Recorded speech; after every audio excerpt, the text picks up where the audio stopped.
ব্যক্তি থেকে পরিবার, সমাজ থেকে রাষ্ট্র, দেশ থেকে বিশ্ব, সবকিছুর চালিকাই রাজনীতি। তাই রাজনীতির 10 দিক নিয়ে রাজকাহন নিবেদন করছে জি25 সাথে আছি আমি তাসনুভা তন্নি। বৈষম্য বিরোধী আন্দোলনে ছাত্র জনতা হত্যায় সারা দেশে গত ডিসেম্বর পর্যন্ত 2400-র মতো মামলা হয়েছে। এসব মামলায় আসামি প্রায় 1.5 লাখ। এইসব ঢালাও মামলাগুলোতে আসামি বাণিজ্যের অভিযোগ সহ নানান প্রশ্ন ওঠায় সরকারের পক্ষ থেকে কিছুদিন আগে বলা হয়েছিল মামলা হলেই গ্রেপ্তার নয়, কেবল তদন্তে দায় পাওয়া গেলে তার বিরুদ্ধে ব্যবস্থা নেওয়া হবে। এরপরও তদন্তের আগেই অভিনেত্রী নুসরাত ফারিয়াকে গ্রেপ্তার করা হয়েছে বলে অভিযোগ উঠেছে। জুলাই গণঅভ্যুত্থানের সময় হত্যা চেষ্টা করার অভিযোগে করা ভাটারা থানায় দায়ের হওয়া মামলায় গ্রেপ্তার অভিনেত্রী নুসরাত ফারিয়ার জামিন নামঞ্জুর করে আজ তাকে কারাগারে পাঠানোর আদেশ দিয়েছেন আদালত। ছাত্র আন্দোলনের সময় ছাত্রদের বিরোধিতা এবং মদত দেওয়া সহ বিভিন্ন ঘটনায় শেখ হাসিনা সরকারের সঙ্গে নুসরাত ফারিয়ার সম্পৃক্ততা পাওয়া গেছে বলে জানিয়েছেন রাষ্ট্রপক্ষের আইনজীবী ওমর ফারুক। কিন্তু নুসরাত ফারিয়ার হাসিনা সরকারের সঙ্গে সখ্যতার অভিযোগ উঠলেও এই অভিনেত্রীর গ্রেপ্তারের ঘটনায় নিন্দার ঝড় বইছে সর্বত্র। গ্রেপ্তার নিয়ে প্রশ্ন উঠেছে সরকারের উপদেষ্টাদের মধ্য থেকেও। নুসরাত ফারিয়ার গ্রেপ্তারের ঘটনাকে বিব্রতকর বর্ণনা করে সংস্কৃতি উপদেষ্টা মুস্তাফা সরওয়ার ফারুকী বলেছেন, সাবেক রাষ্ট্রপতি আব্দুল হামিদের দেশত্যাগ নিয়ে যে ক্ষোভের বহিঃপ্রকাশ ঘটেছে সেই স্নায়ুচাপ থেকেই এই ঘটনা ঘটে থাকতে পারে। অন্যদিকে নুসরাত ফারিয়ার মামলায় যৌক্তিকতা নিয়ে প্রশ্ন তুলে সরকারের সমালোচনা করে এনসিপি নেতারা বলছেন, যেখানে সরাসরি হত্যাকাণ্ডে জড়িত খুনিদেরকে দেশ থেকে নিরাপদে বেরিয়ে যাওয়ার সুযোগ করে দেওয়া হচ্ছে, সেখানে নুসরাত ফারিয়াকে গ্রেপ্তার করে বিচারের নামে হাসিনা স্টাইলে মনোযোগ ঘুরিয়ে দেওয়ার চেষ্টা করা হচ্ছে। জুলাই গণহত্যার বিচার প্রক্রিয়া নিয়ে অন্তর্বর্তী সরকারের প্রতি এমন ক্ষোভ ও তিরস্কার কি বার্তা দিচ্ছে? এসব নিয়ে আলোচনায় আজ রাজকাহন স্টুডিওতে আছেন বিএনপির সাবেক সংসদ সদস্য অ্যাডভোকেট সৈয়দা আসিফা আশরাফি পাপিয়া, আছেন এনডিএম এর চেয়ারম্যান ববি হাজ্জাজ এবং আছেন জাতীয় নাগরিক পার্টি যুগ্ম সদস্য সচিব মোহাম্মদ মিরাজ মিয়া। স্বাগত জানাচ্ছি আজকে রাজকাহনে। মিরাজ, আপনাকে দিয়ে আমি শুরু করতে চাই। বৈষম্য বিরোধী ছাত্র আন্দোলনের পর আসলে সারা দেশে, যেটি আমি শুরুতেই বলছিলাম, 2400-র মতো মামলা হয়েছে গত ডিসেম্বর পর্যন্ত এবং এই 2400 মামলায় আসামি 1.5 লাখ। এই যে আসলে ঢালাওভাবে মামলা দেওয়া হচ্ছে, সেই মামলাগুলোর মেরিট নিয়ে নানানভাবে প্রশ্ন উঠছে। এই মামলাগুলোতে যারা খুব, যদি আমি হেভিওয়েট শব্দটি ব্যবহার করি, হেভিওয়েট যারা আসামি রয়েছেন তাদের মধ্যে অনেকেই আমরা দেখেছি ভীষণ সেফ এক্সিট নীতি মধ্যে দেশ ছেড়ে চলে গেছেন। আবার এমন অনেক আসামিদেরকে নিয়ে আমরা এমন অনেক ঘটনা দেখছি যাদেরকে হয়তো এই মুহূর্তে তদন্ত সাপেক্ষে আদৌ গ্রেপ্তার করার প্রয়োজন ছিল কিনা সেটি নিয়েও এক ধরনের প্রশ্ন ওঠার সুযোগ হয়েছে। এনসিপি নেতা বলেছেন এগুলো আসলে হাসিনা স্টাইলে মনোযোগ ডাইভার্সন। ঠিক কি কারণে মনোযোগ ডাইভার্সন করছে অন্তর্বর্তী সরকার বলে আপনারা মনে করেন? আমরা যেটি মনে করছি যে সরকার বর্তমানে যে প্রক্রিয়ায় এই মামলাগুলোকে পরিচালিত করছে কিংবা গ্রেফতার দেখানো হচ্ছে, এটিকে আমরা মনে করছি আমাদের যে বিচার যে প্রক্রিয়া আছে সেই বিচার প্রক্রিয়াকে এটি প্রশ্নবিদ্ধ করা হচ্ছে। দ্বিতীয়ত হচ্ছে এই মামলাতে আমরা দেখতে পাচ্ছি যে সেনানিবাসে যারা গণহত্যার সাথে জড়িত ছিল, যারা চিহ্নিত অপরাধী, যারা এদেশের রাষ্ট্রীয় প্রতিষ্ঠানকে ধ্বংস করেছে, যারা ঘুম খুন নির্যাতন থেকে সব কিছু করেছে, মাফিয়াতন্ত্র কায়েম করেছে, তাদেরকে সেনানিবাসে আশ্রয় দেওয়ার পর তারা কিন্তু দেশ থেকে পালিয়ে গিয়েছে। কাদের তত্ত্বাবধানে তারা পালিয়ে গিয়েছে, তাদের পরিচয় কি আমরা কিন্তু আজ পর্যন্ত জানতে পারিনি। অথচ এই যে হত্যা চেষ্টায় যাকে গ্রেফতার করা হয়েছে, নুসরাত ফারিয়া নামক যাকে, দেখা গিয়েছে আসলে তিনি ওই সময়টাতে তিনি বাংলাদেশেই ছিলেন না, জুলাই আন্দোলন চলাকালীন সময়ে। এটির মাধ্যমে যেটি করা হচ্ছে, আমাদের বিচার ব্যবস্থাকে যেমন প্রশ্নবিদ্ধ করা হচ্ছে এবং যারা অপরাধী তাদের এই অপরাধটাকে সেটাকে লঘু করা হচ্ছে। দ্বিতীয়ত দেখেন, আমাদের এই যে অপরাধ ট্রাইব্যুনাল হওয়ার কথা, অপরাধ ট্রাইব্যুনাল যে 2 হওয়ার কথা, সেটিও কিন্তু হয়নি। এক্ষেত্রে আমরা যেটি বিশ্বাস করি যে সরকার এক্ষেত্রে যে গড়িমসিটি করছে, এই জায়গাটির দৃষ্টিকোণ থেকে যারা জুলাই গণ অভ্যুত্থানে যারা গণহত্যা চালিয়েছে তাদেরকে এক ধরনের বিচারিক প্রক্রিয়ায় না এনে তাদেরকে এক ধরনের পার করিয়ে দেওয়ার যে অপচেষ্টা চলছে বলে আমি বিশ্বাস করি। মিরাজ, আমি একটু যুক্ত করি, আপনি ওই 626 জনের কথা বলেছেন। হাসনাত আব্দুল্লাহ তার ফেসবুক স্ট্যাটাসে এটি লিখেছেন, 626 জনের লিস্ট কোথায়? 626 জনকে নিরাপদে বের করে দিয়ে এখন নুসরাত ফারিয়াকে হত্যা মামলায় গ্রেপ্তার করে বোঝাতে চাইছেন আপনারা খুব বিচার করছেন। এই 626 জনের লিস্ট আপনারা এতদিন চাননি কেন? এই 9 মাস আপনারা অনেক আন্দোলন করেছেন, এরকম কোন আন্দোলন আপনাদের হতে দেখিনি কেন আমরা? এই 626 জন এটি শুধু এনসিপির না, এটি আসলে বাংলাদেশের যতগুলো রাজনৈতিক দল আছে বর্তমানে যারা ফেসিবাদ বিরোধী আন্দোলনে যুগপথভাবে আন্দোলন করেছে, তারা কিন্তু সবাই এটি দীর্ঘদিন ধরে এটি দাবিটি জানাচ্ছে, বলেছে এবং এনসিপিও বলেছে, কিন্তু এটি সামনে ওইভাবে আসেনি। যে কারণে আমরা বলছি সরকার আসলে এই বিচার প্রক্রিয়াটি সেটি যথাযথভাবে না করে এই ধরনের মানে লঘু যারা অপরাধ করেছে তাদেরকে মানে গ্রেফতার করে এক ধরনের আইওয়াশ দেখাচ্ছে। তো যে কারণে আমরা বারবার বলছি যে সরকারকে এই ধরনের আইওয়াশ থেকে এবং মানুষের মনোযোগ বিভিন্ন যে সরকারের যে লাগাতার যে একের পর এক যে ব্যর্থতা, সেই ব্যর্থতা ঢাকা এবং সেটিকে মানুষের নজর ডাইভার্স করার জন্য আর কি এই ধরনের কর্মকাণ্ড ঘটানো হতে পারে বলে আমরা মনে করছি। জি, ববি হাজ্জাজ, এই যে আসলে আমরা দেখেছি স্বরাষ্ট্র মন্ত্রণালয় থেকে বলা হচ্ছে মামলা হওয়ার অর্থই যত্রতত্র গ্রেপ্তার নয়, আবার আইজিপিটিও বলেছেন মামলা হলেই গ্রেপ্তার নয়, তদন্তের দায়ভার পাওয়া গেলে এর পরে ব্যবস্থা নেওয়া হবে। এই সময়ে আসলে একই মামলায় যখন আমরা প্রায় 200-300 জনকে আসামি হতে দেখি, শুরুর দিকে আসলে যেটি বলছিলাম শুরুর দিকে মিরাজকে প্রশ্ন করেছিলাম আমরা, যারা হেভি ওয়েট কিংবা যদি অতি সম্প্রতি আমরা যদি দেখি যে সাবেক যিনি প্রেসিডেন্ট ছিলেন আব্দুল হামিদ, তাকে চলে যেতে দেওয়া হয়েছে, এবং একজন উপদেষ্টা এটিও বলেছেন যে একজন স্নায়ুচাপ থেকে তারা আসলে নুসরাত ফারিয়াকে গ্রেফতার করেছেন। এই স্নায়ুচাপ বলে আসলে দায়ভার এড়িয়ে যাওয়ার এক ধরনের সুযোগ আছে বলে কি আপনি মনে করেন? জি, প্রথমত আপনাকে অসংখ্য ধন্যবাদ এবং সবাইকে সালাম এবং শুভেচ্ছা। প্রথমত আমি তীব্র নিন্দা জানাই, আমাদের দলের পক্ষ থেকে আজকে দুপুরেই আমরা অফিসিয়ালি তীব্র নিন্দা জানিয়েছি এই নুসরাত ফারিয়ার এই গ্রেফতারের বিষয়টাকে। অত্যন্ত দুঃখের সাথে বলছি যে আমাদের স্বরাষ্ট্র উপদেষ্টা তার একটা বক্তব্যতে বলেছেন যে আমরা ছেড়ে দিলেও আপনারা আমাদেরকে ধরেন, আমরা ধরলেও আমাদেরকে ধরেন, আমরা কোনটা করব। এত দুঃখজনক জায়গায় আমরা এসে পৌঁছবো জুলাইয়ের এই গণ আন্দোলনের পর, এটা আসলে আমরা ধারণা করিনি।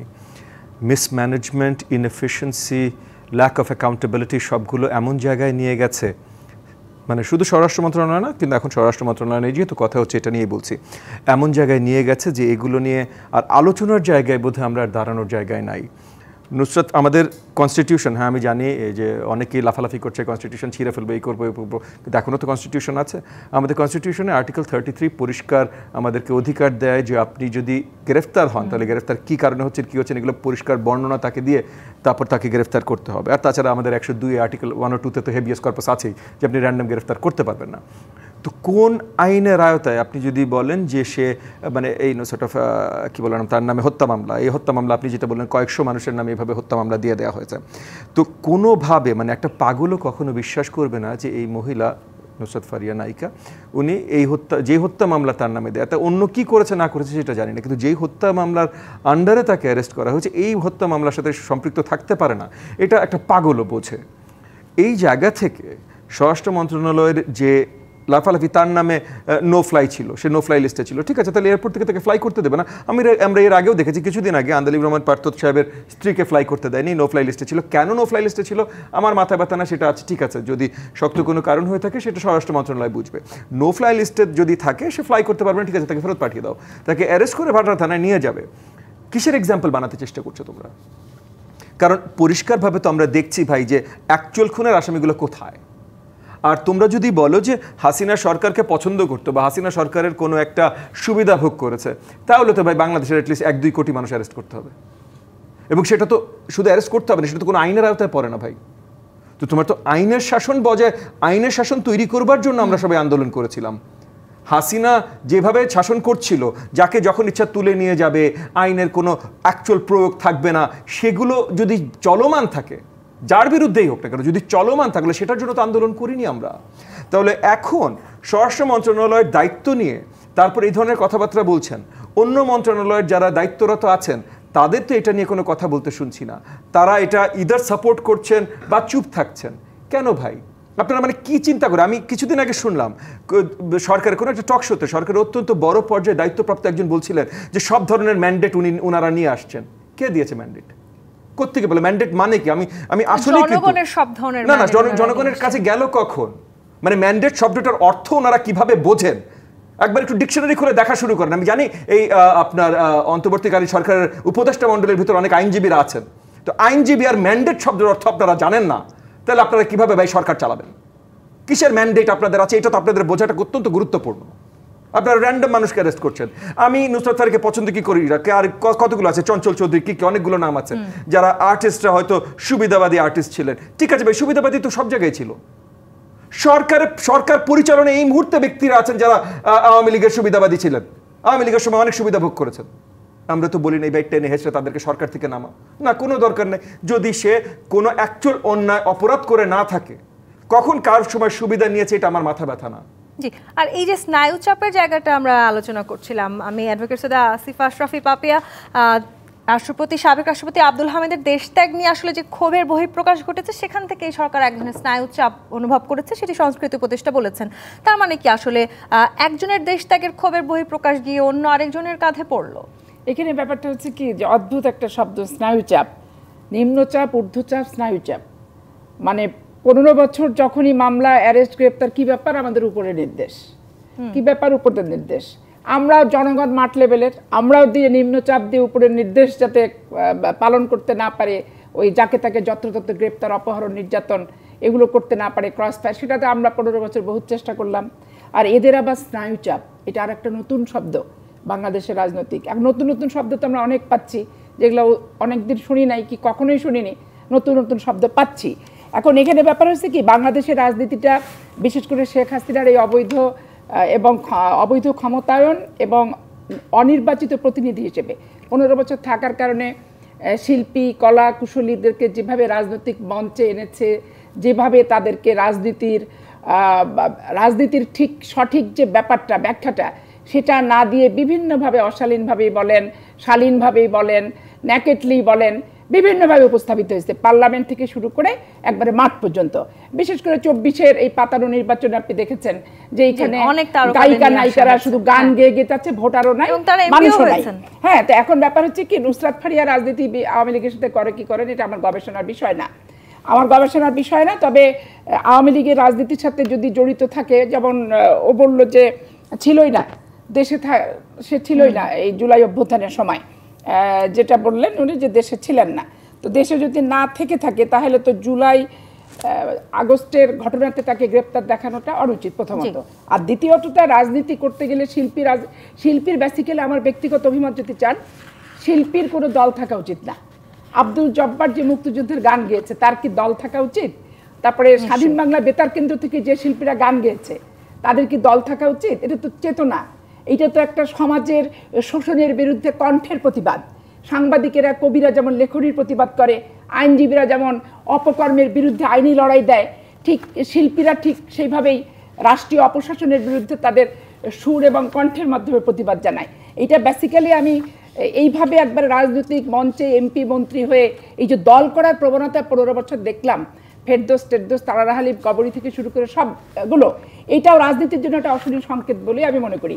তবে আমি মনে করি কোনো শিল্পী, কলা কুশলী আওয়ামী লীগের রাজনীতির সাথেই হোক আর যে রাজনীতির সাথে জড়িত থাকেন, ভবিষ্যতে এই ধরনের পরিস্থিতির সম্মুখীন হতে পারে, এই একটা তাদের অভিজ্ঞতা প্রশ্ন করতে চাই। আপনি একজন আইনজীবী, এই যে মামলাটিতে আসলে নুসরাত ফারিয়াকে গ্রেপ্তার করা হয়েছে, সেই মামলাটিতে ক্ষমতাচ্যুত প্রধানমন্ত্রী শেখ হাসিনা সহ 283 জনকে আসামি করা হয়েছে। সেই 283 জনের একজন নুসরাত ফারিয়া। সেই মামলায় আসলে যিনি প্রধান আসামি, তাকে গ্রেপ্তার না করে নুসরাত ফারিয়াকে নিয়ে যে ধরনের আলোচনা চলছে, দৃষ্টিভঙ্গিটা ঘোরানোর জন্য। আর ইনারা যারা মেইন আসামি, তাদেরকে তো আসলে স্মুথলি, সুন্দর করে, পরিকল্পিতভাবে তারা বিদেশে আসলে পাঠিয়ে দিয়েছে এবং প্রত্যেকেই তারা তাদের পরিবারের কাছে নিরাপদ হেফাজতে আছে। এখন এই যে সবাই যখন বলে কোথায় গেল, এই গেল, সেই গেল, তখন কি করবে? তখন দুই একটা এরকম ধরে টরে মডেল টডেল ধরে টরে একটা আলোচনা আসে, এটা 2-4 দিনে আমরা সমালোচনা করি, তারপরে আমরা যা লাই তাও কদু, লাউ কদুর পার্থক্য আসলে নিরূপণ করতে ভুলে যাই। আর আপনি যে আসামির সংখ্যাটা বললেন, এটা বাংলাদেশে খুব উদ্বেগজনক।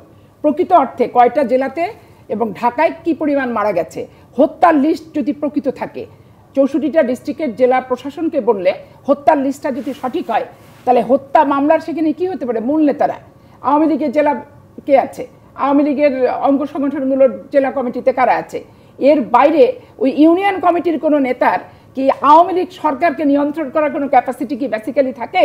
কারণ যে এমপি মন্ত্রী, তাদের বাইরে তো দলেরাই হচ্ছে বঞ্চিত। প্রকৃত আওয়ামী লীগ যারা করছে তৃণমূলে, তারা তো বেসিক্যালি বঞ্চিত হয়েছে এবং আওয়ামী লীগের সাথে, হাইব্রিড আওয়ামী লীগের সাথে বনিবনা কিন্তু এখানে নানা রকম সমীকরণ আছে। কিন্তু আবার মিরাজ, আপনারা আসলে যে দাবি করেছেন, এই জুলাই গণহত্যার প্রকৃত বিচার না হওয়া পর্যন্ত আপনারা নির্বাচনও চান না, এরকম দাবি দেওয়া এনসিপির পক্ষ থেকে আছে। এই যে ঢালাও মামলাগুলো আমরা দেখছি, গ্রেপ্তার নিয়ে যে এত প্রশ্ন সমালোচনা আছে, এই মামলাগুলো আসলে শেষ হয়ে বিচার প্রক্রিয়া শেষ হতে ঠিক কতখানি দেরি হতে পারে, সেই ধারণা যদি আপনাদের থাকে, তার মানে আপনারা বুঝতে পারছেন যে নির্বাচন আসলে খুব শীঘ্রই হবে নাকি অনেক বেশি পিছিয়ে যাবে। এই প্রশ্নটা রেখে আমি একটি বিরতিতে যেতে চাই। জি25 ইস্পাত নিবেদিত রাজকাহন থেকে এই পর্যায়ে বিরতি নিয়ে ফিরছি, সাথেই থাকুন। জি25 ইস্পাত নিবেদিত রাজকাহন দেখছেন। মিরাজ, প্রশ্ন রেখে বিরতিতে গিয়েছিলাম। এনসিপি নানান সময়ে বলেছে আসলে তারা গণহত্যার বিচার শেষ না হওয়া পর্যন্ত নির্বাচন চায় না। যে হারে ঢালাও মামলা হচ্ছে এবং যেভাবে আসলে গ্রেপ্তার নিয়ে আলোচনা সমালোচনা চলছে, কি মনে করছেন যে আসলে গণহত্যার বিচার কত দূর এবং তার মানে আমরা নির্বাচন থেকেই বা কত দূরে আছি? প্রথমত হচ্ছে নির্বাচনের যে বিষয়টি, এটি হচ্ছে সেটেল। প্রধান উপদেষ্টা তিনি বলেছেন যে ডিসেম্বর থেকে জুনের মধ্যে তিনি নির্বাচন দিবেন। তো নির্বাচনের ইস্যুটি রাজনৈতিক দলের মধ্যে সেটেল যে ডিসেম্বর থেকে জুন। আর আমাদের এনসিপির পার্টি যখন আমরা আত্মপ্রকাশ করি তখন থেকে আমাদের বক্তব্য ছিল যে বিচার, সংস্কার, তারপর হচ্ছে নির্বাচন। বিচার বলতে আমরা বুঝিয়েছি যে এই 2024 সালের যে ছাত্র জনতার গণ অভ্যুত্থানে যারা গণহত্যা চালিয়েছিল তাদেরকে বিচারে নিয়ে আসা, এবং গত 15 বছরে যেই রাষ্ট্রীয় প্রতিষ্ঠানগুলোকে ব্যবহার করে, যে পিলখানা হত্যাকাণ্ড থেকে শুরু করে, তারপরে মুদি বিরোধী আন্দোলন থেকে শুরু করে গুম খুনের যে বিচারগুলো ছিল সেগুলো সম্পন্ন করা। দ্বিতীয়ত হচ্ছে আমরা সংস্কার বলতে বুঝিয়েছিলাম যে সংস্কার যেহেতু একটি চলমান প্রক্রিয়া, এই ইন্টারিম গভর্নমেন্ট যেহেতু একটি ট্রানজিশনাল গভর্নমেন্ট, এই সরকার আসলে সব ধরনের সংস্কার করতে পারে না।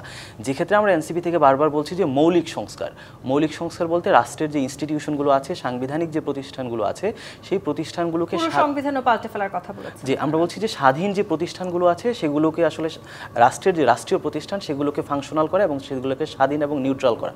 দ্বিতীয়ত হচ্ছে আমরা বলছি যে সংবিধানের যে বেসিক পরিবর্তনগুলো, যেমন রাষ্ট্র কাঠামো, আমাদের যে শাসন ব্যবস্থা আছে সেখানে এই শাসন ব্যবস্থায় জবাবদিহিতা নিয়ে আসা, যে প্রাইম মিনিস্ট্রিয়াল যে ডিক্টেটরশিপ এখানে ঘটে, ক্ষমতার যে এককেন্দ্রীকরণ, সেটিকে দূরীভূত করা। আমরা বলেছি যে এই যে আমাদের প্রতিষ্ঠানগুলোর পাশাপাশি স্বাধীন পুলিশ কমিশন করা, তারপর হচ্ছে আমাদের সংবিধানে কিছু বেসিক যেই অ্যামেন্ডমেন্টগুলো, যেগুলো আসলে আমাদের যেমন 70-এর অনুচ্ছেদ বাতিল করা, এই ধরনের বেসিক সংস্কারগুলো আমরা চেয়েছি।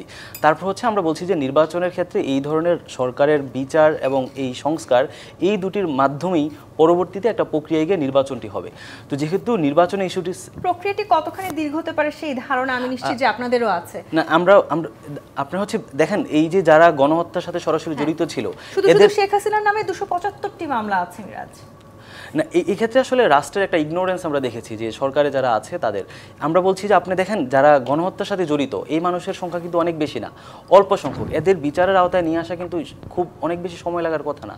তো যে কারণে আমরা বলছি যে আপনার যারা চিহ্নিত, যারা খুনি, গণহত্যার সাথে জড়িত ছিল, যারা রাষ্ট্রের প্রতিষ্ঠানকে ধ্বংস করেছে, যারা আমাদের নির্বাচনী প্রক্রিয়াকে ধ্বংস করেছে, তা এই বিচার প্রক্রিয়াটা করে তারপর হচ্ছে মৌলিক সংস্কারটা করে তারপর হচ্ছে নির্বাচনের দিকে যাবে। ববি হাজ্জাজ, এই যে আসলে যারা এই গণতন্ত্রকে ধ্বংস করেছে, নির্বাচনী ব্যবস্থাকে ধ্বংস করেছে, তাদের যারা মূল হোতা, আপনার কি মনে হয় তাদের কাউকে এখনো পর্যন্ত গ্রেপ্তার করা গেছে? এবং আমি যদি একটু আপনাকে বলি, 5 মাসে এখনো পর্যন্ত কোনো মামলার তদন্ত শেষ হয়নি। 1.5 লাখ আসামি, সারা দেশে 12,000 জন গ্রেপ্তার হয়েছেন। শুধু শেখ হাসিনার নামে 275টি মামলা, আওয়ামী লীগ নেতাদের নামে 697টি মামলা আছে। জি, দেখেন, ফার্স্ট অ্যান্ড ফরমোস্ট হলো 12,000 গ্রেফতার হতে পারে, কিন্তু কতজন আওয়ামী লীগের শীর্ষ পর্যায়ের নেতা, ক্যাবিনেট মন্ত্রী, এমপি, মেজর শহরগুলোর ওয়ার্ড কাউন্সিলর যারা অ্যাকচুয়ালি জুলাইতেও গুলিবর্ষণ করেছে, আপনার অনেক জায়গায় উপজেলা চেয়ারম্যান, এরা কতজন ধরা পড়েছে? এটা গুরুত্বপূর্ণ ইনফরমেশন। আপনি র্যান্ডম এই যে নুসরাত ফারিয়া ধরবেন, 12,000 ধরবেন, অ্যাকচুয়াল যারা হুকুমের আসামি, মেইন আসামি, এরা কতজন ধরা পড়েছে, এটা অত্যন্ত গুরুত্বপূর্ণ। এই নাম্বারটা ইনসিগনিফিক্যান্ট। এই নাম্বারটা কোনো ধরা পড়েনি কেন? কে দায়ী? প্রশ্ন সরকার, আমরা প্রশ্ন তুলছি, সরকার কেন উত্তর দিতে পারছে না? মিরাজ তরুণ, উনি বললেন নির্বাচন সেটেল। নির্বাচনে কিছুই সেটেল না। উনি তরুণ, ওনার নির্বাচন সম্বন্ধে অভিজ্ঞতা কম, ওনার কাছে মনে হতেই পারে। ডিসেম্বর টু জুন বলাটা কোনো সেটেলমেন্ট হয় না। নির্বাচন ছেলে খেলা না যে বাবা তুমি মিষ্টি খেতে চেয়েছো, একদিন নিয়ে আসবো না, এটা এভাবে হয় না। নির্বাচনের পরিষ্কার রোড ম্যাপ প্রয়োজন হয়। এই সময় থেকে এই সময়, এই কারণে, এইভাবে এদের কর্তৃত্বে এই পুরো রোড ম্যাপটা পরিচালনা, মানে কীভাবে পরিচালিত হবে, এটা পুরো প্রকাশ করতে হবে। এবং প্রকাশ সরকারের আসলে মূল দায়িত্ব ছিল। সরকার পরিচালনার দায়িত্ব পাওয়ার পর যত শীঘ্রই পারে এটা প্রকাশ করা। তখন তারা প্রকাশ করতো যে এটা করতে আমাদের 2 বছর লাগবে। এটা হলো রোড ম্যাপের শেষ আমরা 2 বছর। তারপর আমরা আলোচনায় বসতাম যে কেন ভাই 2 বছর, কেন 1 বছর, কেন 1.5 বছর। এটা কোনো ফাজলামি না তো ভাই। মানে একটা আপনার গণপ্রজাতন্ত্রী বাংলাদেশ, মানে একটা ডেমোক্রেটিক সোসাইটিতে সবচেয়ে গুরুত্বপূর্ণ বস্তুই নির্বাচন। এই যে যেটা বললাম যে আমাদের সরকারি লোকজনের তো ম্যান্ডেট শব্দটার মানে বোঝে না ভাই, ঠিক না? কারণ ম্যান্ডেট আসে তো নির্বাচনের মাধ্যমে। তো যারা ম্যান্ডেট শব্দের মানে বোঝে না, ওরা নির্বাচনের রোডম্যাপ কিভাবে বুঝবে? তাদের আইডিয়াই তো না একটা নির্বাচন মানে কি। তারা একটা মানে মোয়ার মতো আর কি, বাচ্চাদের মোয়া, চলো এই সময় ভাই হলো, আপনি আগামী বছর জুনেই দেন, যান, আমি মানলাম। অন্য কোনো দল মানলো না মানলো আমি মানলাম, কিন্তু আপনাকে তো আমার কাছে পরিষ্কার করতে হবে কেন আগামী বছরের জুনে, কি ভাবে আগামী বছরের জুনে। আগামী বছর জুনে যখন হবে তার দায়িত্বে কে থাকবে? কেয়ারটেকার সরকার নতুন করে আসবে, আপনারা এই আকারে দায়িত্বে থাকবেন। আপনাদের সাথে যেই উপদেষ্টারা ছিল বা আছে বা 2 দিন আগে ছিল, তারপর নিজেরা দল ফর্ম করেছে, তারা এটার সাথে জড়িত থাকবে। কে থাকবে, কিভাবে থাকবে, এগুলো পরিষ্কার দিতে হবে তো ভাই। আজকে যদি বলে যে নির্বাচন হবে জুন মাসে, মে মাসে আসিফ, ওই যে ছেলেটার নাম কি, ওই যে উপদেষ্টা তরুণ আসিফ, জি আসিফ একজন, মাহফুজ একজন, ঠিক আছে, ওনারা তরুণ উপদেষ্টা, ওনারা মে মাসে ছেড়ে জয়েন করবে, তারপর ওনারা নতুন নির্বাচনে যোগদান করবে। তাহলে এগুলো পরিষ্কার করতে হবে না ভাই, কারণ এগুলো তো অ্যাকসেপ্টেবল না। তো এই জিনিসগুলো নির্বাচনের রোডম্যাপটা অত্যন্ত গুরুত্বপূর্ণ, এটা এখন পর্যন্ত দেয়া হয়। আর এই মামলাগুলোর চাপে কিংবা সেই যে ঢালাও মামলাগুলো হচ্ছে, এগুলোর কারণেও আসলে নির্বাচন বিঘ্নিত হতে পারে বলে আপনারা মনে করেন? দেখেন, মামলা তো প্রথম থেকে সেই সেপ্টেম্বর অক্টোবর মাস থেকে আমরা বলে এসেছি যে মামলার প্রক্রিয়া, ঠিক আছে, প্রথমে আমরা বেশি কিছু বলিনি, বিকজ অবভিয়াসলি আইন শৃঙ্খলা বাহিনীটাও পুরোপুরি একদম মানে বেহাল অবস্থায় ছিল। এখনও যে হাল মানে সঠিক হালে চলে আসছে তা না, এখনও অনেক দূর বেহাল অবস্থায়, কিন্তু একটা পয়েন্টের পর তো somebody has to take responsibility। আপনারা যদি বেহাল অবস্থা থেকে সঠিক অবস্থায় না আনতে পারেন, তাহলে ভাই আপনারা ছাড়েন। কিন্তু এই বেহাল দশা তো আসলে শুধু একটি জায়গায় নয়, পুরো প্রত্যেকটি জায়গায় ভাই অবস্থা। জি, সেখানে আমি অ্যাডভোকেট সৈয়দা আসিফ আশরাফি পাপিয়া, আমলাদের আসলে যে অবস্থায় আমলাদেরকে রেখে গেছে আসলে ফ্যাসিস্ট সরকার, তারা কিন্তু এখনো বহাল তবিয়তে রয়ে গেছে। তাদের নামে আসলে কোনো মামলা হচ্ছে কিনা সেটিও যখন প্রশ্নের জায়গায় চলে এসছে, তখন ঢালাও মামলার কারণে সত্যিকারের যে মামলাগুলো হওয়ার কথা ছিল, সেই মামলাগুলোর মেরিট কমে যাচ্ছে কিনা, প্রকৃত যারা আসামি তারা অনেক ক্ষেত্রে আড়ালে রয়ে গেছেন কিনা। এখানে তার আগে একটু বলে নিই, আমি মেরাজকে একটু ধন্যবাদ জানাতে চাই যে তাদের সংগঠনের অন্যান্য নেতারা 1-2 যারা বক্তৃতার বিবৃতি দিচ্ছে, তাদের সাথে তার একটা মৌলিক পার্থক্য আছে বক্তব্যের। ও দুটা কথা খুব ইম্পর্টেন্ট কথা বলেছে, যে বিচার শুরু করতে হবে, সংস্কার মৌলিক বিষয়ের পরিবর্তন, প্রাতিষ্ঠানিক পরিবর্তন, যেটা সবসময় আমি এবং আমার দলও বলে আসতেছে, এবং নির্বাচনটা করার যে নির্বাচন কমিশনের যে স্বয়ংসম্পূর্ণতা অর্জন, এই 3টা বিষয়, এটাই হচ্ছে বাস্তব কথা। যে একবারে বিচার করে ফাঁসি দিয়ে দিতে হবে তারপর নির্বাচনে যাব, সমন্বয়করা এই 2জন জার্জিস আর হাসনাত এভাবে বলতেছিল, কিন্তু তারপরে তারা বলতেছিল যে সংস্কার কিসের সংস্কার আগে হবে হচ্ছে প্রেসিডেন্সিয়াল গভর্নমেন্ট হবে না গণভোট হবে না কি হবে, এইসব নিয়ে ব্যাপক এজেন্ডা। তো এজেন্ডা যদি মেরাজের মতো তার সংগঠন সংক্ষিপ্ত জায়গায় আসে, তাহলে এখানে আলাপ আলোচনা করে একটা সমাধান সম্ভব। আর আপনি যেটা বললেন, আপনার সাথে আমি একমত। 64টা ডিস্ট্রিক্টের ডিসি, এসপি, ইউনো, ওসি, এই 15 বছর হচ্ছে দোসর, আর সচিবালয়ের প্রত্যেকটা মন্ত্রণালয়ের হচ্ছে সচিবেরা। তা এখন আপনি এখানে আসেন যে এইখানে 64টা ডিস্ট্রিক্টে আসলে ট্রাইব্যুনাল করা দরকার। কয়টা 15 বছর হত্যা, গুম, অপহরণ হয়েছে, এবং ডিসি, এসপি কারা ছিল, কাদের আমলে নির্বাচনী ব্যবস্থাটা কেমন হয়েছে, এটা যখন আপনি জেলায় জেলায় ট্রাইব্যুনাল করবেন, স্বাভাবিক কারণে এটার স্বচ্ছতা থাকবে, এবং ওই সুনির্দিষ্ট মানুষ যারা ওই ঘটনা এবং হাসিনার দোষর, তাদের বাইরে একটা আওয়ামী লীগের সমর্থক হতে পারে, সে কিন্তু আসামি হতে পারে না। আর আপনি ট্যাগিং যে জায়গাটিতে আমরা আছি, চাইলেই কি আসলে সবাইকে এভাবে ট্যাগিং দিয়ে হাসিনার দোষর বা আওয়ামী লীগের দোষর? না, হাসিনার দোষর, আওয়ামী লীগের দোষর না। পরপর 3টা নির্বাচন, 8 সালের সমঝোতা, 5 জানুয়ারি 2014 হচ্ছে ভোটারবিহীন, আর 18 সালে নিশিরাত, আর 24 সালে এই 15 বছরের অবৈধ দুঃশাসনকে একটা দিনক্ষণ তারিখ দিয়ে জাস্ট অবৈধের মেয়াদটা রিনিউয়াল করা, এটা তো অস্বীকার করার কারোরই সর্বস্তরের মানুষের কারোর কোনো জায়গা নেই। এখানে দোষর কারা? আপনি 14 সালে 5ই জানুয়ারি 2014-তে দেখেন পিঠা উৎসব করছে গণভবনে শেখ হাসিনা ওয়াজেদ, যে চমৎকার একটা ভোট হলো, এবং সামরিক বাহিনীর প্রধান থেকে শুরু করে সবাই বিবৃতি, প্রত্যেকটা অফিসের প্রধানরা গেছে, আইজি থেকে, পুলিশ থেকে, সেনাবাহিনী থেকে, বিডিআর থেকে শুরু করে ক্যাবিনেট সেক্রেটারি থেকে শুরু, সবাই। কিন্তু 18 সালে দেখেন একই ঘটনা, কিন্তু 24 সালে নির্বাচন পিঠা উৎসবটা করতে পারে নাই, এই হলো ব্যাপার। রবীন্দ্রসঙ্গীত গুনগুন সুরে গাইতে পারে নাই। তো এখানে স্পষ্ট এবং প্রকাশ্য, আজকে হারুন কোথায়, আজকে মেহেদী হাসান কোথায়, আজকে বিপ্লব কোথায়? হ্যাঁ, 2-1 মামুন সাহেব নালে জেলে আছে, শহীদুল সাহেব নালে জেলে আছে। তো এরকম বাংলাদেশ আজকে ইলিয়াস আলীকে যারা করলো, অপহরণ করলো, সে কোথায়? চৌধুরী আলম কোথায়? শুধু জুলাই আর আগস্টের হত্যার বিচার চালিয়ে তো হবে না। শেখ হাসিনা 2008 থেকে শুরু করে যাওয়ার দিন পর্যন্ত যাকে যাকে হত্যা করেছে, সমস্ত বিচারগুলো করতে হবে, এবং সুনির্দিষ্ট, স্পেসিফিক, এবং প্রশাসনের লোক দিয়ে ম্যাক্সিমাম তারা করেছে। আর শেষ মুহূর্তে এসে তারা আওয়ামী লীগ, যুবলীগ, ছাত্রলীগের সেখানে প্রধান তো যারা আসলে তাদেরকে NCP দিয়ে তারা মতো করেছে। তরুণদের রাজনীতি এখানে করে আপনাদের আসামি উপরেও নির্ধারণ করা আস্থা কোনো আছে। ব্যাপার না। এই 1.5 লক্ষ 2 লক্ষ আসামি কখনোই হয় না। এই 64টা ডিস্ট্রিক্ট যদি আপনি থানা ওয়ার্ডে বিশ্লেষণ করেন, যেখানে যেই ইনসিডেন্টটা ঘটেছে কারা ঘটিয়েছে সবাই জানে। ওই স্পেসিফিক কিছু ব্যক্তির নামে মামলা হবে, যেখানে ঘটছে তাছাড়া হবে না। এই গণহারে করাতে হচ্ছে কি, আসল ঘটনার যে মেরিট মামলার ঘটনাগুলো ম্রিয়মান হয়ে যাচ্ছে। প্রকৃত হত্যার বিচার এরকম গণহারে আসামি করে আপনি করতে পারবেন না। এখানে অনেকে আবার নাম কর্তন এবং নাম সংযোজন এটা নিয়ে একটা ব্যবসা শুরু করছে, এবং টাকা দিয়ে দেখা যাচ্ছে নাম কাটাবো বলতেছে, আবার ঢুকাচ্ছেও, এবং পরে এফিডেভিট দিয়ে নাম কাটাচ্ছে, এবং পুলিশ বাহিনীকে নিয়ন্ত্রণ করছে যে ওকে ধরেন, একে ছাড়েন, একে ছাড়েন, ওকে ধরেন। তো এই যে একটা ব্যাপার, পুলিশ পেশাদারিত্বের দিক থেকে ন্যূনতম তাদের কোনো পরিবর্তন আইজিপি হয়নি। কিন্তু এটা স্বীকার করেছেন। তিনি বলেছেন যে 5 আগস্টের পর দেখা গেছে অপরাধ হয়তো করেছেন 5 জন কি 10 জন, কিন্তু অসৎ উদ্দেশ্যে অর্থ আদায়ের জন্য, কাউকে হয়রানি করার জন্য ভয় দেখিয়ে হলেও 300 লোকের নামে মামলা দেওয়া হয়েছে। গ্রেপ্তার নিয়ে আসলে যে এত প্রশ্ন আছে, এই 300 লোকের মধ্যে আসলে এই 5 জনকে খুঁজে বের করতে পুলিশের সক্ষমতাই বা কতখানি বাংলাদেশের আছে এই মুহূর্তে, সেটি নিয়েও তো আসলে অনেক সমালোচনা তৈরি হয়েছে। আমি এই জায়গায় আপনার কাছে প্রশ্নটি রেখে বিরতিতে যেতে চাই। জি25 ইস্পাত-মিত্র রাজকাহন থেকে বিরতি নিয়ে ফিরছি, সাথেই থাকুন। জি25 ইস্পাত-মিত্র রাজকাহন দেখছেন। ববি হাজাজ প্রশ্ন রেখে বিরতিতে গিয়েছিলাম। আইজিপি নিজেই স্বীকার করেছেন 5 আগস্টের পর অনেক ধরনের প্রেশারাইজড হয়ে তাদেরকে মামলা নিতে হয়েছে। 5 জন মূলত মূল আসামি, কিন্তু মামলা হচ্ছে 300 জনের নামে। সেখানে তিনি এটিও বলেছেন যে অতি উৎসাহী স্বার্থান্বেষী মহল ঢালাওভাবে মামলা গ্রহণে পুলিশের উপর চাপ দেওয়ার পাশাপাশি বিভিন্ন ঘটনার মাধ্যমে অস্থিতিশীলতা তৈরি করার চেষ্টা করছেন। কারা তাহলে পুলিশের উপর এখন চাপ দিচ্ছে? এখন তো আসলে কোনো রাজনৈতিক দল নেই। দেখেন, ফার্স্ট এন্ড ফরমোস্ট একদম আই থিঙ্ক সেপ্টেম্বর বা অক্টোবর মাসে আইন উপদেষ্টা এই ধরনের একটা কথা বলেছিলেন, অ্যান্ড আমি পুরোপুরি তাদের সাথে এম্পাথাইজ করি। আইজিপি বলেন, আইন উপদেষ্টা বলেন, তাদের সাথে এম্পাথাইজ করি যে পুলিশ ফোর্স যেহেতু এখনও স্ট্রং একটা শক্তিশালী একটা জায়গায় আসতে পারেনি, সেখানে যে স্বরাষ্ট্র মন্ত্রণালয়ের দুর্বলতা নাই বা সরকারের দুর্বলতা নেই তা না, বাট আসতে পারেনি। এবং হাসিনা সরকার যে ভঙ্গুর অবস্থায় সব কিছু রেখে গেছিলো, তারপর পুলিশ ফোর্সের উপরে কোনো ধরনের চাপ একটু লাইক কোনো একটা আপনার জনগোষ্ঠী বা কেউ যদি একটু জোরে চাপ দিতে চায়, তারা সেই চাপে বেঁকে যেতেই পারে, ঠিক আছে, আমি মানছি। কিন্তু এরপর একটা আস্থার জায়গায় এসেছিল যে আইন উপদেষ্টা, স্বরাষ্ট্র মন্ত্রণালয় থেকেও বলা হয়েছিল যে মামলাগুলো হচ্ছে, কিন্তু এখানে আপনিও বোধহয় আজকে মেনশন করেছিলেন যে প্রপার ইনভেস্টিগেশনের আগে কারোর এগেনস্টে গ্রেফতার বা এই ধরনের অ্যাকশন হবে না।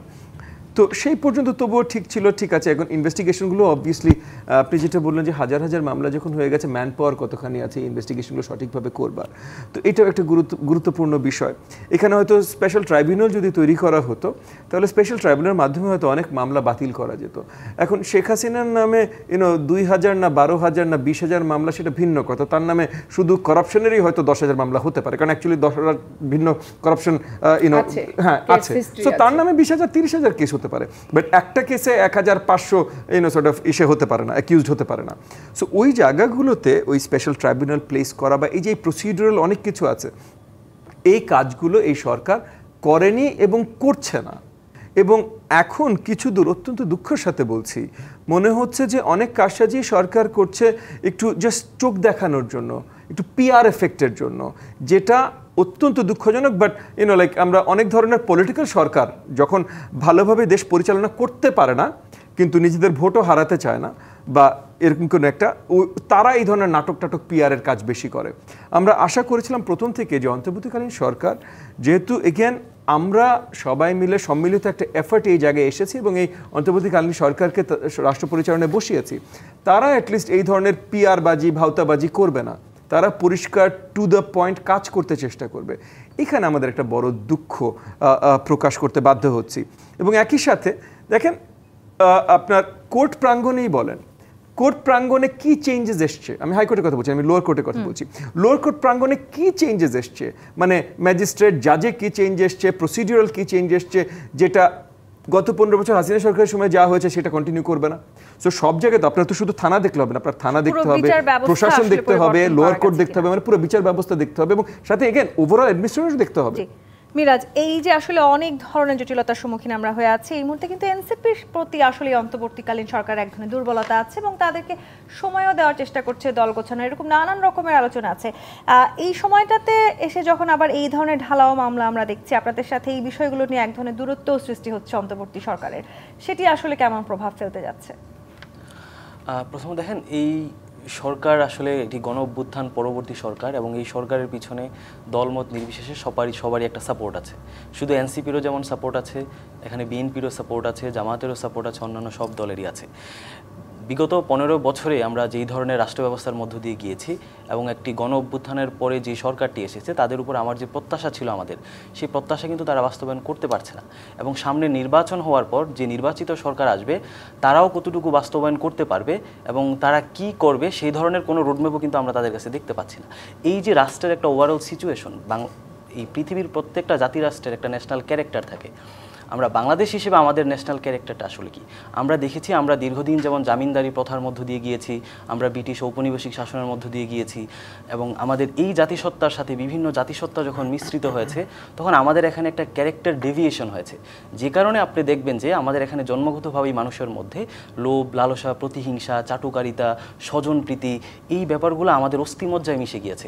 যে কারণে আমরা দেখেন এই গণ অভ্যুত্থান পরবর্তী একটা সরকার এসে সে কিভাবে গণবিরোধী হয়ে যেতে পারে।